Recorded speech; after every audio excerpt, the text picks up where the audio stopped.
So money market funds are an interesting beast, and just to give context where this came from. So we've talked on the podcast a lot about the exciting rates you get from NS&I at the moment in fixed rate savings bonds. You even get it on the easy access account. So as the base rate in the UK has gone up, we've seen savings rates increase generally. I know there's been quite a bit of a lag from banks and building societies, but you can get a good return on cash now.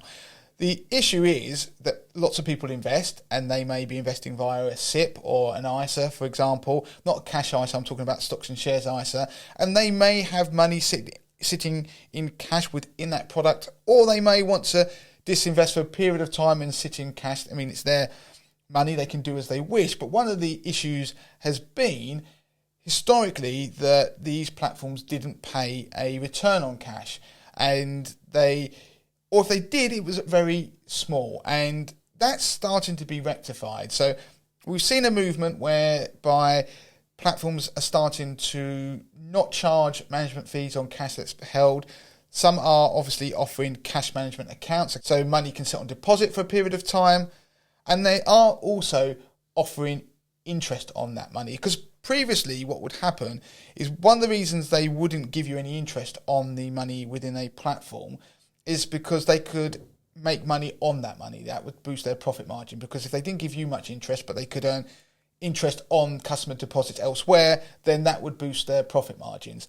But also the money held was generally deemed to be on its way to be invested, so it was only ever meant to be a temporary holding. But of course, now with volatility in markets, but also the returns you can get on cash, then cash is starting to look more than just a temporary holding. It's also looking more attractive in terms of a portfolio diversifier, but also as a means of getting positive returns. So back on episode 406 of this podcast, we looked at the rates that are now being paid by some of the major investment platforms on cash that's held within their management account. So you could just keep cash and they would pay an interest rate. But that interest rate does vary depending on the platform and also the product, because they would pay often different rates for their ISA products and their SIP products, and they would also pay tiered rates. So depending on how much you put in, you'd get a different amount of interest. Now, Andy's done lots of analysis.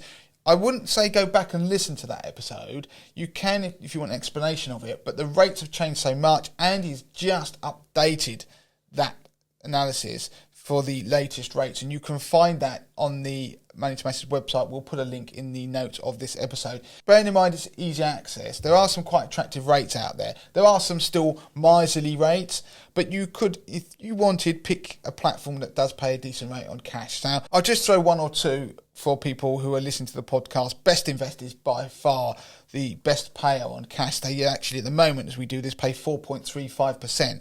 When you compare that to some of the worst on ISAs, for example, so you've got stocks and shares ISA with iWeb, they don't pay anything, but they do on their SIP. So there is a range of interest rates. When I'm looking at this now as I'm doing the podcast, I would say the average is somewhere between probably 2.5% on a ISA and then about 3% on a SIP. So you can get return on cash that's just held on deposit with the platforms. But I just want to quickly answer one question. Some people might think, well, why don't they give you, for example, access to fixed rate savings bonds within SIPs? And the reason that has come to light, or the reason that's given for them not being able to, is that they are classed as non-standard assets under regulation. So the platforms class them as that if they have more than a 30-day fixed term. So you can't get your money back within 30 days. And because of that, the platforms are obliged to hold higher reserves to safeguard clients' money. And so the platforms make a decision they're not going to offer those products. Some platforms you'll find might offer them, but most don't. So that's why you can't get a decent fixed-term product like an NS&I bond that I got so excited about the other week inside of a SIP, for example. But this piece that I'm doing is being inspired by an 80/20 investor research article that I published this week. You can go and get a free trial if you're not a member and read all the details.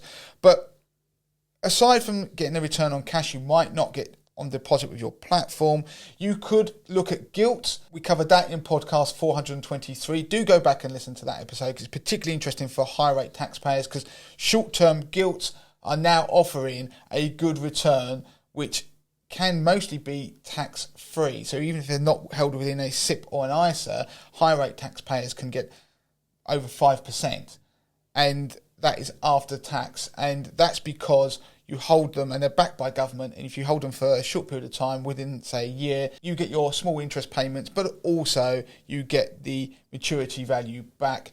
They can be a good way of getting a return on cash, but go back and listen to that particular podcast episode for more information.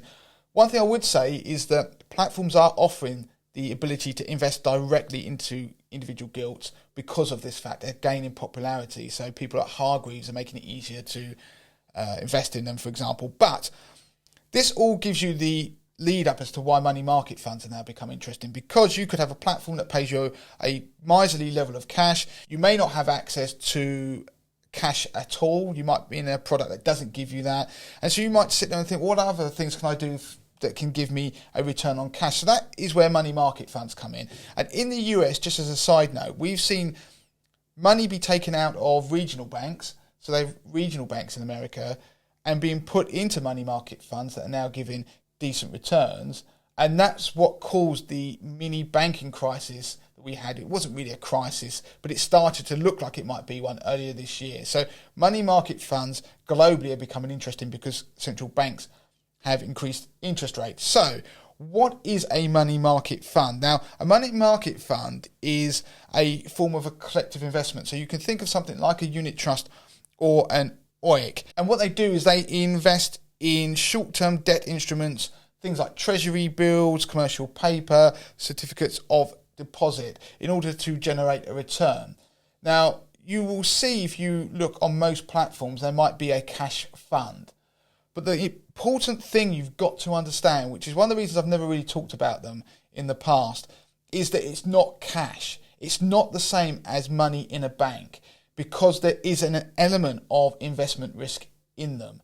So just to give an explanation of the pros and cons, they do offer liquidity, because if you think about it, if you put your money in one of these money market funds, you can then withdraw it again. So there's not like a fixed term deposit.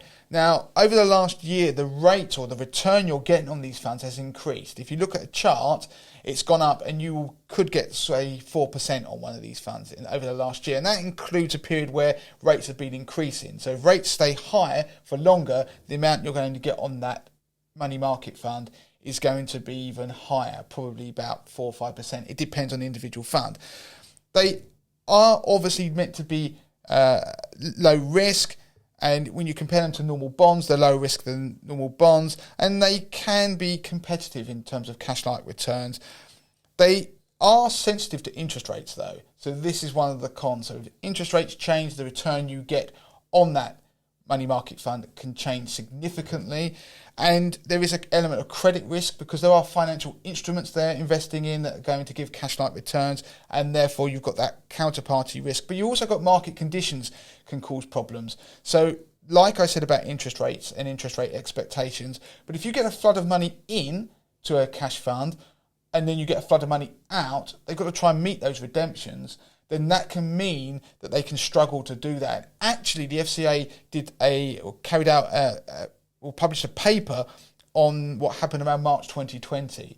So when you think back to the pandemic, there was a lot of strain in investment markets, and I showed, or as part of this research, I produced a chart for 80/20 investor members that showed the money market funds that were losing money during that period. Okay, we're not talking about significant amounts, but the value of them was falling by, say, 0.2, 0.3%. And if you look at the number of periods where, in terms of weeks, where they were finishing in negative territory for that week, then sometimes it can be quite significant. Over a 2-3 year period, you could be talking about double figures in some instances. So the message is, unlike cash in a bank, your value of your money market fund can fall. So bear that in mind. And it was in the past, when we got to the financial crisis, obviously many years ago, there was some quite high profile cases where investors felt they were misled about what actually occurred in these funds, and therefore they thought they had cash, but the value fell, and then when they obviously redeemed their money, they had less than they put in. Bear that in mind. So with those caveats out of the way, money market funds now represent an opportunity for investors who are looking for a cash-like return, knowing the risks. Under the terms of the Financial Services Compensation Scheme, you are protected up to £85,000 per firm, per person. So if you had money in one of these funds, it would be covered under the Financial Services Compensation Scheme if it were to go bust, there was something to go wrong. But if you're looking at these funds, there aren't many options. So when you look at them, don't just focus on the return. Look at the annualized volatilities. That will give you a view of how they're behaving. Do look at the number of periods where if you can find this information, you can't necessarily readily find it, but if you can see the number of periods where they produce a negative return, do focus on the periods of strain. So go back to 2020 when markets were under significant strain. Look at any funds you're going to potentially consider to invest in, and see how they behaved around those points. I would suggest that because money's going into these funds, then the risks in terms of a rush of redemptions increases, because obviously if there's more money in there, then if there's suddenly a big pull out, then maybe you could say the risks are increasing, maybe of there being an issue in the future, but you can't say that for certain, but just bear that in mind. But I suppose the question people want to know is what sort of return have these things produced? If you look at their last year returns, that takes into account a period where rates are going up.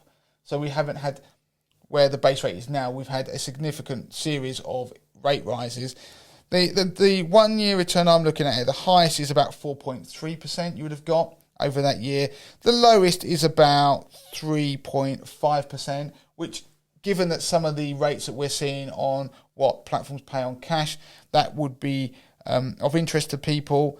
If you look at the annualized return over, say, 3, 5, 10 years, then obviously those numbers are pretty low. They're often below 1, because that was a period that included historic low interest rates throughout the market. So in summary, there are other options if you are looking for cash-like returns beyond just money on deposit. Money market funds are interesting. They do come with risks. Make sure you are aware of those risks before you put your money into them, or when you're doing your research. But there are other options out there as well, like I said, gilts that we mentioned before on the podcast, but also do shop around, because some platforms do pay better rates than others. So you mentioned there about what people need to look out for in terms of when they're researching these money market funds, but you've done the research on 80/20, that's right, isn't it? And so if you want to get hold of that data, you could sign up for a free trial. Yeah, that's right. So I've done that for 80/20 investor members. So if you're interested, you can go and look at that, and you can read about it in much more detail.